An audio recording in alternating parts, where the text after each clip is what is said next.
Chapter 11.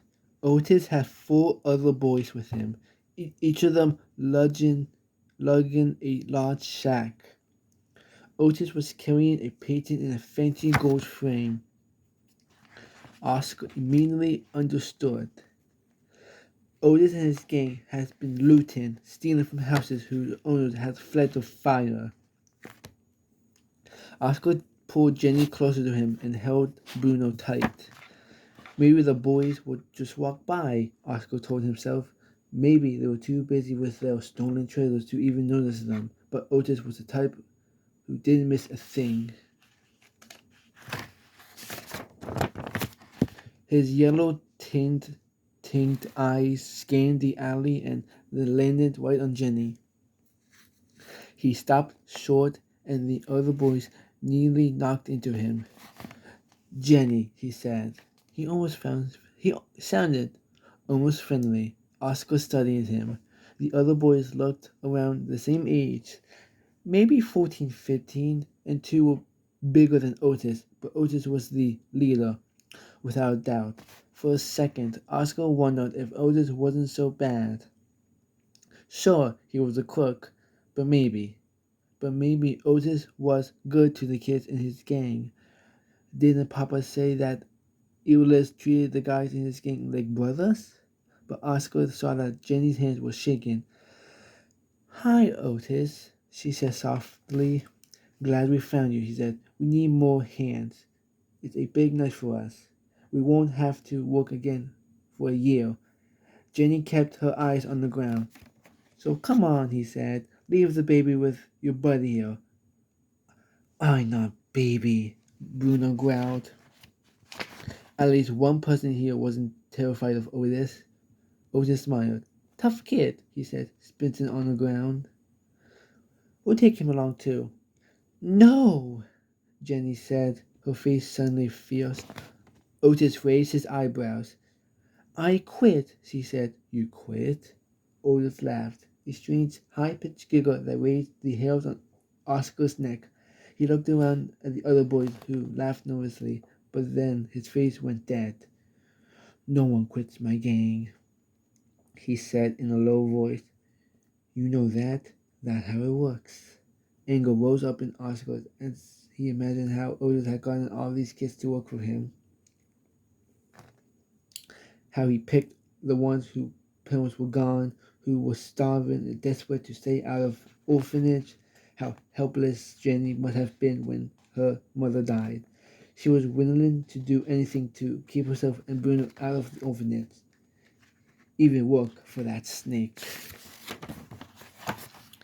Leave her alone, Oscar said, louder than he'd meant to, and now Otis turned his menacing stare on Oscar.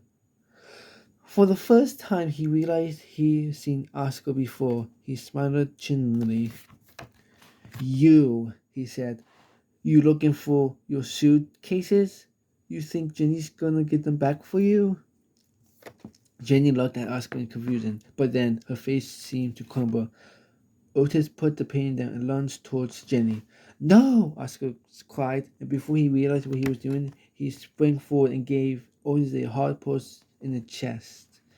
The thug stumbled back, stomping on the painting. Snap! It broke in half. Time seemed to stop. The four boys behind Otis backed up as if they were afraid Otis might explode. And he did. Otis reached into his jacket and pulled out a huge knife. Jenny staggered back, and Bruno went running into her arms. But it wasn't Jenny whom Otis came at with the knife. It was Oscar. Otis sprang forward and placed the blade against Oscar's neck. Oscar closed his eyes, bracing himself for the slicing metal, but it was Otis's other hand that came swinging up. Smack! His rock-like fist smashed into Oscar's nose. Oscar fell to the ground, the flash of pain in his head, burning brighter than the blazing sky. Chapter 12. Oscar had no idea how long he lay in the alley, dead to the world. When the blackness started to lift from his mind, all he could feel was pain. His nose seemed crushed, his brain knocked loose. Where was he? All he knew was that something terrible had happened to him. Had he been kicked by one of the horses? Had he fallen from the roof of the barn? He smelled smoke. Was the prairie on fire again? And where was Mama? But then pictures flashed through his throbbing skull, glittering in the yellow eyes, the flash of a knife blade, a little girl who with raggedy braids, and then his eyelids shot open. Jenny! Bruno! He sat up and looked around, finding back tears. They were gone. Otis Weber had taken both of them. Oscar struggled to breathe, and now it was his panic, and not the smoke that choked his lungs. He struggled to stand up, wobbling as he found his balance. Jenny, he cried. Bruno. The words came out as a rasping whisper. But he called the names again and again as he staggered down the alley past the water barrel and backed out onto the street. On the street were dozens of people fleeing north, pushing their carts and wheelbarrows and hauling their sacks. The sparks and embers rained down. Nobody noticed the boy with the blood-smeared face and swollen eyes, frantically searching the crowd. Part of Oscar wanted to go back into the alley to curl up.